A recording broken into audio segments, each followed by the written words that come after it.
Moi, je trouve qu'il faut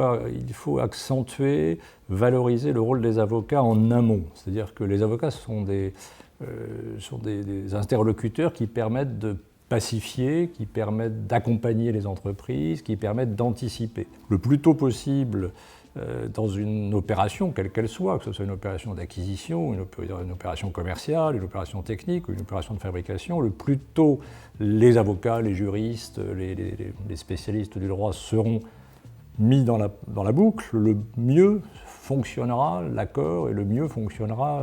l'opération. Donc c'est vrai, c'est une tendance qui est de dire que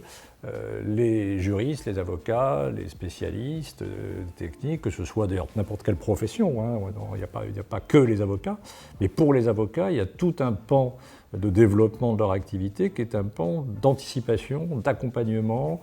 que ce soit en matière contractuelle, que ce soit en matière de médiation, que ce soit en matière de rapprochement, que ce soit en matière de fabrication des accords, qui aujourd'hui méritent encore d'être développés. Il y a beaucoup de champs de développement. Il y a des outils numériques, il y a tout un pan de l'activité de l'high-tech de la française, cette legal tech à la française. Les avocats doivent aussi l'utiliser de bonne manière, c'est-à-dire qu'ils ne doivent pas se faire dépasser, ils ne doivent pas se faire concurrencer par des legal tech. En revanche, ils doivent pouvoir utiliser ces outils, les comprendre et les mettre en œuvre avec les opérateurs qui sont les opérateurs eux-mêmes de très haut niveau sur le plan de la tech française.